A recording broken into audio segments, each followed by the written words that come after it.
welcome to another edition of Short and Sweet Sunday. I'm gonna try and keep this short, but I can't seem to shut up about books lately, so this might not be so short, but it will definitely be sweet because it's about books. So, yay! This has been a really good week in books for me. I bought a lot of amazing things. I've been having kind of a rough week, and I used book buying to console myself. And I'm waiting on a couple more to come in the mail that I ordered online. So once I get those last couple this week, once they trickle in, I'll do a book haul video for the last couple weeks of everything I bought because I'm really happy with what I bought. I've also been reading the new Magnus Chase book by Rick Riordan, and I have some qualms about it, which is very surprising. I had high expectations for this because if you know me as a book reader, you know I am way too obsessed with Percy Jackson. So I was really excited to get a new book from him, and I am a lot disappointed. I have things to say about it, so I'm definitely going to be like writing a review and maybe also doing a video about it because I'm a little bit upset about some things. And I really want to let them out and vent about them. And I'm hoping if I do that, some of you will agree with me. And I'm not the only person on the planet who doesn't think this was that great and was maybe disappointed in it. So look out for that. I am getting through it though. It is full of action, so that makes it really page-turning. But other than the action, there's just a lot of things I have to say that aren't so great about it. So once I do that, look out for some stuff about that book. I started and finished my book club book this week, Out of the Easy by Ruta Sepetys. This was amazing. I gave it 5 out of 5 stars. I have nothing bad to say about this book. It was a well-rounded, amazing, stellar work of fiction. It was absolutely lovely. It's set in New Orleans, 1950s. This is actually the first time I've read anything in New Orleans, and it was really cool to get a point of view from New Orleans. It's just a really great place to tell a story, I think. So if you guys have any recommendations of New Orleans-based books, please let me know. I'm kind of looking to find more. Yeah, this was great. This is about Jo, who has just graduated like high school. She's about 18 years old, living in 1950s New Orleans.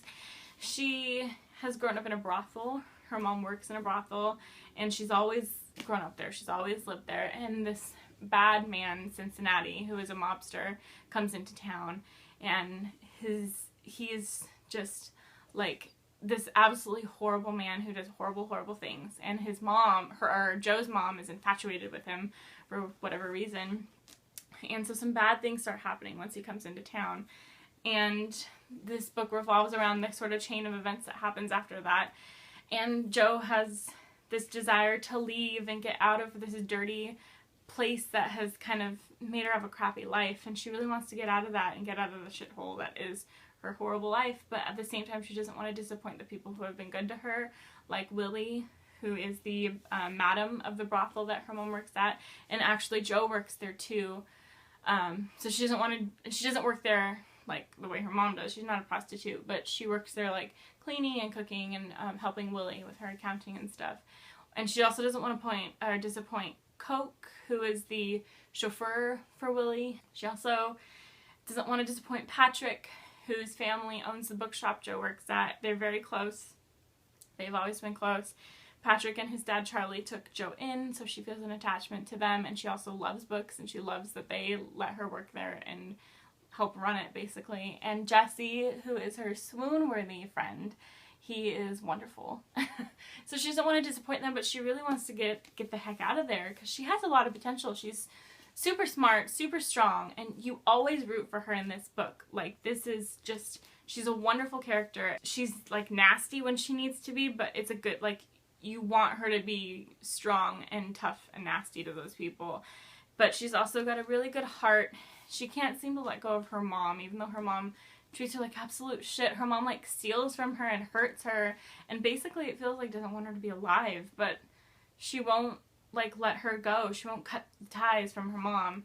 And yeah, it's just, she's a very strong main character, and I love that even though the odds are stacked against her, Patrick and Jesse, who are outstanding guys, they're very different from each other, but they're good guys to her and for her, and just they're well-rounded, and they adore her and want to be with her and love her, and they, despite knowing everything about her past, they still want to be with her. And I just think that's great. That's so like inspiring that despite everything, they don't have these prejudices, and I just think it's a great story. And It doesn't overshadow it though, this like love thing that's happening and this new experience of love for Jo. It doesn't overshadow it. The book isn't about love, and it's not about any one thing really. It's just about Jo's story and her trying to figure her life out and how to move on and maybe not move on. I also loved her relationship with Willie because they have this great like duality, dichotomy thing where in 1 minute Willie will be like praising her and saying, oh, you need to let go of your mom and you're strong and you can do this and you're tough and let me give you tuition and help you out. And then like the next minute she'll be like, now go clean and stop crying. And it's just a great way to go from one thing to the other. And Willie can see the potential in Jo, and even though Jo could have been like a hindrance on Willie's brothel, because like it's a brothel, who wants a kid around, she kind of made use of her and had her clean and help out and stuff because she saw that like she was hardworking and she liked her and respected her and hated Jo's mom, Louise, because everybody hates her because she's a piece of shit person. So she didn't want her to end up like that. So she saw potential in her and helped foster that and make something of her. And I think that's an amazing character. Willie is outstanding, as are all of the ensemble cast, of it. The writing was really good. It's got a really good way of balancing dialogue and description and like Jo's internal monologue. All three of those things are balanced very, very well. The dialogue it's fast, but not like annoyingly fast like Hemingway or something, and it's not completely dialogue filled, which would be irritating. The dialogue is witty, sad, short, long, it's everything. It's a great dialogue, and the descriptions are colorful enough that they paint a picture for you, but they don't last too long. They're not boring, thank God. And Jo's interior monologue is really great. Like, you know her so well, and you can't help but root for her, and you really super sympathize with her. I really, really did sympathize with her a lot. I wanted good things for her, and I understood why she was doing everything she was doing, and she has a great voice. It really comes out in this book. I'm in love with her voice in this book. So yeah, 5 out of 5 stars. I highly recommend it to everybody. I don't know if it won awards, but it should have. So yeah, great book. I highly recommend it. I'm planning on reading this week The Library of Souls, which is the 3rd book in the Miss Peregrine's Home for Peculiar Children series by Ransom Riggs. And it's kind of creepy, so it'll get me into the mood for Halloween. So expect some posts about that on my blog. And yeah, I'm really excited about Halloween, you guys. So excited. I also kind of went crazy at the library and had a library book haul. I guess not too crazy. I've definitely gone more crazy than this in the past. But considering all the books I already have to read that I own or need to buy or is in my TBR jar, I should not have gone to the library. But I did. Defiance by C.J. Redwine, which is part of a series. I'm not sure the title of the series though, unfortunately. I actually don't know too much about this book. I got it, it was recommended to me while I was in New Jersey last week for a wedding by a fellow bridesmaid. And we were talking and we clicked really well, and she said she's a bookworm, she's an English major, and this was what she was reading. She was reading the sequel to this book, and she really highly recommended it. She said it's a really, like, just good book that doesn't have too much in it. It's kind of a fluff supernatural book, but it's still really good, and I trust her. So I went on my phone while I was still talking to her and logged into my library account and found this, put it on hold for when I came back. And I'm really looking forward to read it. Like I said, I really trust her book opinion. So if you guys have read this, please let me know what you think so that I can get some more perspective on it. Off the Page by Jodi Picoult, co-written with her daughter Samantha Van Leer. This is a companion book to the first one, Between the Lines, which I read I think a year ago now. And honestly, it was like my least favorite book maybe that I read last year. So this was kind of weird for me to get this, but I have this weird principle about finishing series. Once I start a series, I have to finish it. I don't know why. I shouldn't always do that because some of the books are crap that I read, but I do it because I don't know, I like feel like I have to. It's so weird. Yeah. The first one was really kind of silly. It was silly and fluffy and stretched out in too many places, and they were trying too hard with it to make it like a full story, and I just feel like they didn't have enough to make a book out of it. It was a good idea, but just not well done. I think the book like didn't know if it wanted to be young adult for teens or like young adult for middle grade readers. I wasn't a fan of that, but I had to finish this, and maybe this will be better. Maybe the second book's better than the first one, or maybe they had like an end game they were trying to read right to in the first one, and this is like where the end game is. So maybe this will be better, but I'm gonna give it a try. Rose Under Fire by Elizabeth Wein. This is the sequel to Codename Verity, which I read last month for book club and was floored by. It was outstanding and amazing and emotional, and it had everything in it, and it was so good. I also highly recommend that book. But I was kind of doing some research on it and found out that it has a sequel, and I was like, oh my god, there's a sequel? The story continues? I have to know what happens. Like, I didn't even know it was possible for the story to continue, but it does, so I have to read it.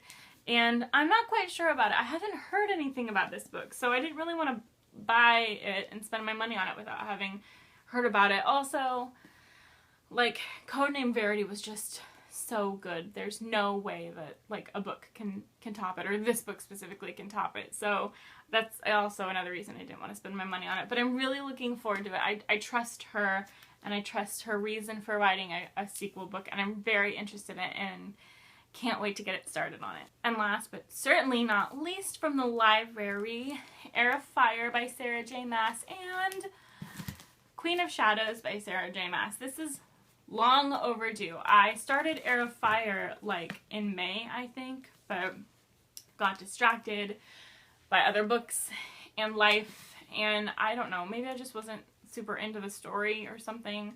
It's also really dauntingly long, and I think that kind of put me off, but everybody who's read it says that, like, you won't even notice how long it is, basically. But I had my doubts. I think I just couldn't get into it at the time. I just wasn't feeling it. So I stopped reading it, much to my chagrin. I know, I should have kept going, and I keep seeing spoilers about it. So finally, I think I decided to get this from the library and go on the wait list for this book after talking to Audrey from Pocahontas Little Book Nook. She was in New York and bought this book while in New York and met Sarah J. Maas and was gushing to me about her, and I was like, okay, alright, fine, I'll bite.